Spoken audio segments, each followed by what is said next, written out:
मनुष्य सुख चाहते हैं, दुख नहीं चाहते। सुख और दुखों का संबंध मन के साथ है। यदि मन प्रसन्न है, शांत है, सात्विक है, संतुष्ट है, तृप्त है, तो संसार के सामान्य विषय भी, सामान्य पदार्थ भी व्यक्ति को सुख दे सकते हैं, देते हैं। और यदि मन अप्रसन्न है, असंतुष्ट है, तो संसार के उत्तम से उत्तम विषय, उत्तम से उत्तम पदार्थ भी मनुष्य को सुख प्रदान नहीं कर सकते।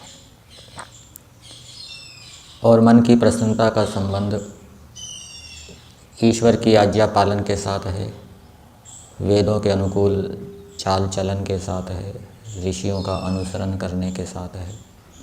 यदि व्यक्ति ऋषियों के निर्देशों का पालन करता है, वेदों के अनुकूल चलता है, ईश्वर की आज्ञा का पालन करता है, तो उससे उसका मन प्रसन्न होगा।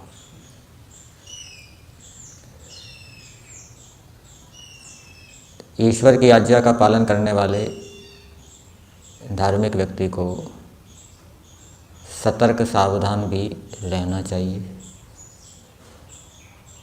कभी कभी धार्मिक व्यक्ति अच्छे कार्य करता है, धर्म के कार्य करता है, उससे उसको धन संपत्ति की प्राप्ति होती है, यश की प्राप्ति होती है, उसकी स्तुति होती है। और यदि उसके पास और दूसरी आध्यात्मिक विद्या नहीं है, तो इन प्राप्तियों के कारण उसमें अभिमान उत्पन्न हो सकता है। अभिमान दोष भी मन को अशुद्ध कर देता है और उस अभिमान के कारण और भी अनेक क्लेश उस धार्मिक व्यक्ति के मन के अंदर उत्पन्न हो सकते हैं।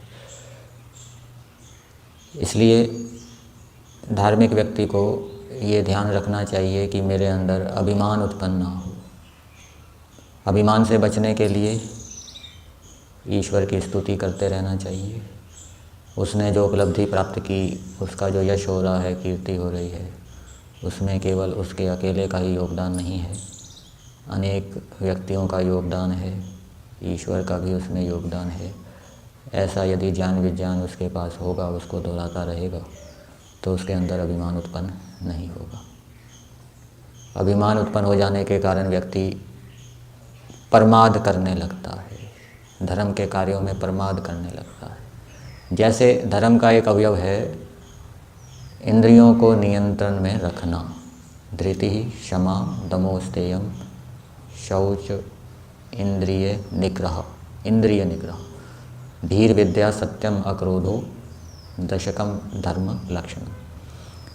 तो जो धार्मिक व्यक्ति अभिमान से युक्त होगा, पहले तो वो इंद्रियों पर नियंत्रण करता था, अभिमान उभरने के कारण अब वो अनावश्यक हानिकारक भी देखने लगेगा, अनावश्यक हानिकारक भी सुनने लगेगा, अनावश्यक हानिकारक भी खाने लगेगा। वो ये मानेगा कि इसको करने से मेरे को कुछ नहीं होगा, मेरा कुछ नहीं बिगड़ेगा। जबकि सच्चाई ये है, वास्तविकता ये है कि व्यक्ति का पतन कभी भी हो सकता है, समाधि प्राप्त व्यक्ति भी गिर सकता है।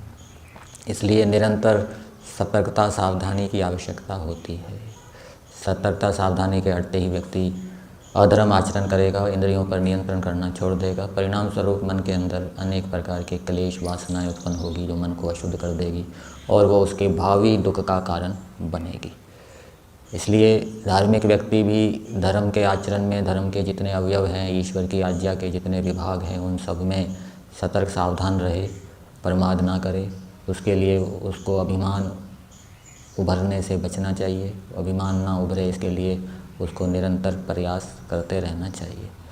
इस प्रकार से वो अपने मन को और अधिक शुद्ध रख सकता है और अपने जीवन को सुख में बना सकता है।